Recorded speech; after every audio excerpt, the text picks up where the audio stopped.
Your hand is already holding the phone. You don't remember reaching for it.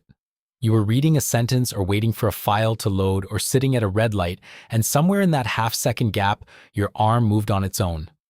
You unlocked it, you opened something, and now you're staring at a screen you had no real reason to open, trying to remember what you were doing 10 seconds ago. That's the part that should bother you.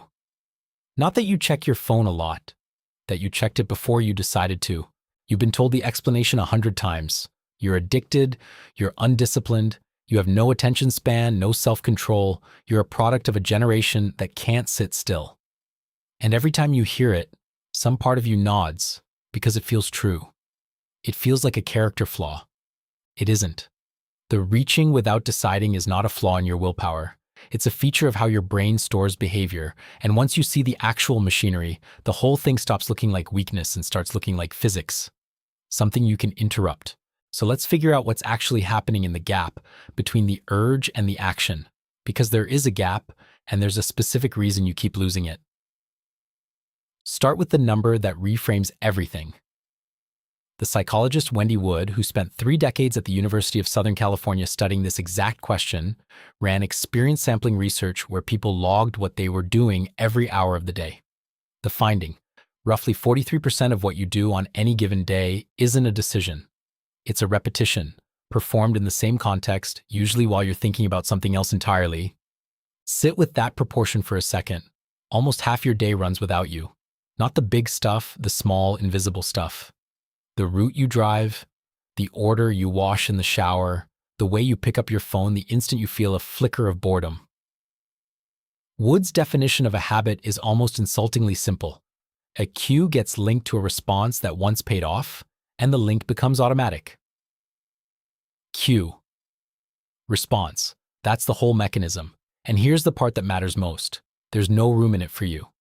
Not the you that has goals, that wants to focus, that promised yourself you'd cut down. Your intentions were never part of the loop. They never got a vote, which means that reach for your phone you can't explain isn't telling you you're weak. It's telling you a cue fired and a stored routine ran exactly as designed before the part of your brain that makes decisions even came online. So now the real question: why this behavior? You repeat thousands of actions a day. Why did checking your phone become one of the automatic 43% instead of something useful, like drinking water or standing up straight? Here's where most people guess wrong. They say dopamine, they say you're chasing a hit, that every notification dumps a little hit of pleasure into your brain, and you've wired yourself to crave it. It's the explanation that's everywhere, and it's almost completely backwards. The man who actually mapped dopamine is a neuroscientist named Wolfram Schultz. Starting in the 1990s, he recorded individual dopamine neurons in the brain while the reward was delivered, and he found something that nobody expected. The neurons didn't fire for the reward. They fired for the surprise. When an animal got a treat it didn't see coming, the dopamine neurons lit up hard. But when the same treat arrived the same way every time, predictable, expected, the neurons went quiet. Silent. The reward was identical. The dopamine vanished. What Schultz had found wasn't a pleasure signal, it was a teaching signal. Dopamine fires to the gap between what your brain predicted and what it got. Researchers call it reward prediction error, and that name is worth keeping because it explains your phone better than the word addiction ever will. Reward prediction error. Translation: dopamine isn't the buzz of getting something good. It's your brain flagging. Pay attention. That was different than I expected. Learn from this. So follow the logic.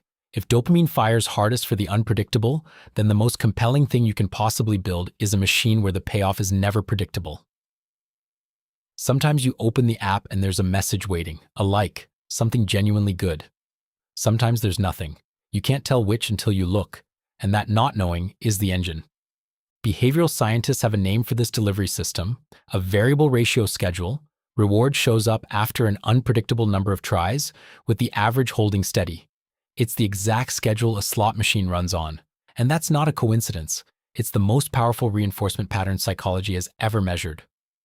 In one PET study, researchers led by David Zald watched the brain release dopamine to rewards delivered on a variable, unpredictable schedule, and found that the same rewards, delivered on a fixed, predictable one, didn't produce the same release at all. Unpredictability was doing the work, not the reward. The not knowing. Your phone is a slot machine you carry in your pocket and the lever is your own thumb, which means the itch you feel to check isn't a sign that something good is waiting. It's the exact opposite. The itch exists precisely because you don't know whether anything is there. If every check delivered the same thing, the pull would die. Schultz's neurons would go silent, the way they did for that predictable treat. It's the emptiness, the genuine possibility of nothing, that keeps you reaching. And there's a second hook underneath the first one, quieter and maybe more honest. A lot of checking isn't reaching toward a reward at all.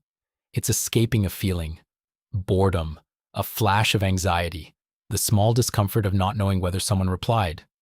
When you check and the discomfort lifts, even for a second, even when there's nothing there, the relief itself is a reward. Psychologists call that negative reinforcement, a behavior that sticks not because it adds something good, but because it takes something bad away. In the survey data behind the book, The Distracted Mind, only about a quarter of phone pickups happened because people needed something specific. 42% happened simply because they had time to kill. You're often not chasing, you're fleeing, and the phone is very good at catching you. Now here's where it lives in your skull and why it feels so far outside your control. The first time you ever checked your phone for something, it was a real decision. Your prefrontal cortex, the deliberate planning part of your brain, the part that is actually you, chose to do it. But repetition does something to a behavior. Run the same cue and response enough times and control migrates. It sinks down out of the prefrontal cortex and into the basal ganglia, a cluster of structures deep in the brain that runs your automated routines. The behavior gets faster, smoother, and crucially, it stops needing supervision. The same way you don't consciously think through tying your shoes, you stop consciously deciding to check. The decision got compiled into a reflex. That's the gap you keep losing. Not because you're weak in it, because by the time you'd need willpower, the behavior has already left the department that does willpower. You're trying to stop a car with a steering wheel that's no longer connected to anything, which is exactly why just have more discipline fails, and why it was never going to work. Wood's surveys found that most people believe building or breaking a habit takes self-control. Her research says that's the wrong tool entirely. You cannot out-willpower a 43% system because willpower is a conscious resource and the behavior isn't running on the conscious channel. The people who look like they have superhuman discipline mostly don't. They've just arranged their lives so the bad cue never fires. So that's the fix. Not more force, less cue. Here's the move, and it's smaller than you'd think.